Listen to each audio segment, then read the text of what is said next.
A Hot Topics episode. We're rebranding this. We're getting going again. And we're going to delve into an issue in the game in a short period of time. And I've got with me an old school friend of mine today, Matt Barton. Barto, how are you, sir? Yeah, very good. Thanks, Tim. Yourself?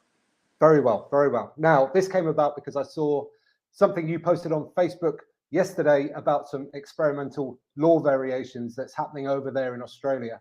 I'm going to preface this with a quote from Will Guinea recently, where he said he very rarely watches live games anymore because of the impact of the TMO. So, with that in mind, tell me about these ELVs. How long are they in place for, and what have you seen? Okay, so yeah, yesterday I was watching the Reds versus New South Wales trial game, pre-season trial game. And towards the end of last year, the Reds also trialled these variations. There's a number of them which they're using. First one's 3 to 5 seconds to exit the ruck once the referee calls use it. No caterpillar rucks. So basically, you've just got the one person binding on the back. You can't have extra people for the scrum half to shift the ball back. You've got 60 seconds to take a penalty kick, 90 seconds to take a conversion, and 30 seconds to take a restart after a conversion. 30 seconds to take a throw into a line-out once the mark's been set, and 30 seconds to pack a scrum down once the mark's been called by the referee. Cool. So it sounds like these are obviously all very much around speeding the game up. In the game that you watched, is that what happened? Absolutely. Yeah, the game was so much quicker, so much faster, and just the play actually looked like both teams then just wanted to play more. It sort of encouraged that we've got to do it. There's no way we can't not do it. So both teams then just played and played. Scrum halves are definitely going to have to be fit, because they are having to get to everything. You know, there's other parts of it. There's variations within variations. Scrum halves can't go past the midway point of a scrum. So there's no more getting and pushing the other attacking scrum half, I suppose, from the defending scrum half. He's got to stay halfway between it. Line-out throwing. If the opposition don't contest, you can throw it in as unstraight as you wish, as long as it goes backwards. So again, that's another one just about speeding it up. And so if you can see the opposition aren't going to contest, it's getting the ball into your jumper and getting it out and going. But the game was quick, really quick, and there were some tired blokes out there in the second half. Good. So just sort of looking forward to this, what that will mean, I guess, is that the players will have to be fitter and therefore probably lighter, because they won't be able to carry that much weight around, and therefore less powerful. So in terms of the big scheme of safety as well, this might be a positive in that regard. Yeah, quite possibly. I mean, Eddie Jones obviously has just come back over here. He was really, really for it. He was interviewed yesterday and said he was loving the idea of it. He's actually mentioned Taniela Tupou. So there's a big lump of a man. Whether it will suit him, he's a pretty fit guy actually, but they are going to have to work really hard or use tactical substitutions a lot more sensibly and when they're going to make a real damage, I suppose. Yeah. Now, I want to dig a little bit deeper into some of these. Now, the caterpillar ruck is outlawed, as you said, essentially, which for me is not before time. I think this thing should have been gone a long time ago. Rugby is all about competition. And as soon as you start setting up that caterpillar ruck, you can't compete to charge the ball down, which just makes the box kick so powerful. And it's dull as far as I'm concerned, because there's no competition in that space. So tell me exactly, how are they stopping it happening? Is it like really clear in law, or? Yeah, so I believe, like yesterday, I didn't see anything apart from the one person maybe over the ball from the attacking side with one person connecting on the back. That's all you saw. You didn't see any further linking back. I think Joe Marler said it a couple of seasons ago, didn't he? Hurry up, you're boring me. When they were pushing it back, Chiefs, Exeter were renowned for it, pushing 3-4 guys and getting it there. I think he called it right, and it looks like the lawmakers are actually listening.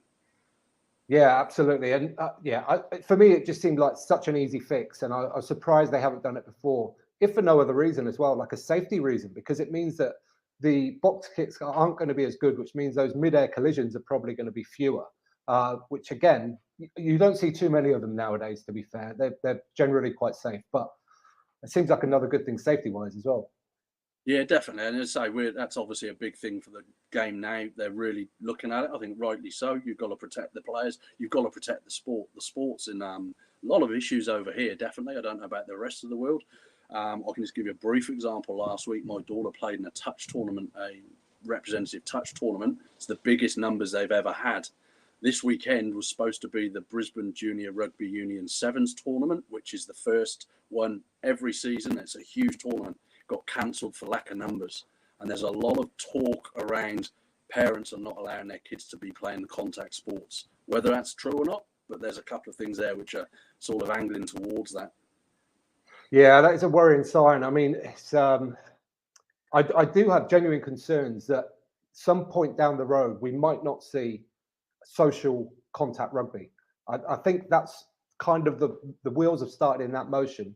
And I hope it never gets that far. You know, I think there's a lot of value in our sport, the contact version of it. And yes, there's safety concerns, but, you know, there's safety concerns in lots of things you do in life. So hopefully we don't go too far down that road as far as I'm concerned. Yeah, no, I agree. I really hope so. And I think, you know, geez, we got taught by the same teacher, Tim, didn't we? Where Pete Kingston used to teach us to tackle around the knees and ankles. And if you didn't, you knew about it. You know, it happened years and years ago.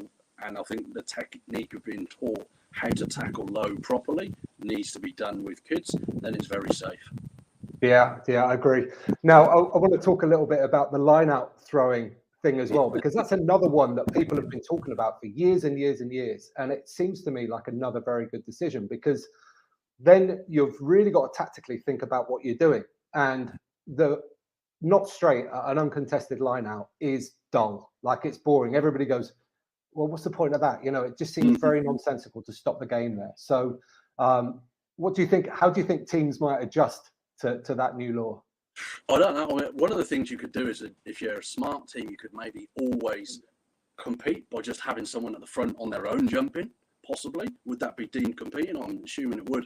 So if you've got one tall fellow at the front who just jumps on his own, that might be a smart way, so they have to keep it straight.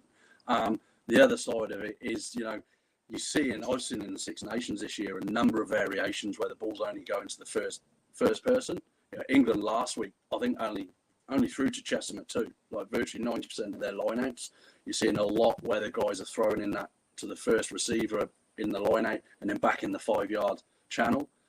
So there'll be a lot of work around that. But I mean, if you're smart, maybe just stick one bloke who's just going to stand there and jump on his own. Even if you put your scrum half in, could be an option. Yeah, it's going to be an interesting one for coaches trying to figure out what you can do and what you can't do with that. Let's talk about one of the other things as well that they're doing, and that's the advantage over law. I understand it's much shortened now. How does that work? Yeah, so 3 phases or 10 meters advantage, then advantage over, and that's for penalties or knock on. So you're basically going, if you've got 3 phases, an advantage, they're saying you've had your advantage, that's enough. And or 10 meters. So I think that's great, because for years now, I mean, you've seen games where there's been over a minute, I would suggest, of advantage, and surely you've just got to make a decision and do something. So again, there'll be some smart players around, some smart scrum halves who will think, we're not actually going to go anywhere. The defence are lined up. I'll take it, do the old knock on themselves so that they get the penalty. But then there will be those who are thinking they're going to get through and maybe only get 11 or 12 metres, and suddenly big line of defence in front of them, and penalties gone now. So it'll be very interesting how that works. Yeah, I think at the end of the day, there'll be less dead rugby that didn't count, essentially, which I think is a good thing. So it seems to be a positive to me. How long are these ELVs going on for, Barton? So I'm trying to check whether they're actually going into the Super Rugby Pacifica competition. I've been trying to look it up. I don't know for certain whether it will be or whether it's just within Australia.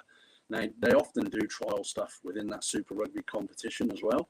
So I'm hoping they do, but I couldn't confirm. But I know within all Queensland rugby competitions, so junior rugby right through to senior Premier grade within Queensland, they're being trialled right through the season. So that will be really good to watch and see how it actually works out. What will be interesting then is how the Queensland teams do against the New South Wales teams at the end of the year in the club competitions, whether those guys are far fitter, which I would suggest at that Premier level they probably will be.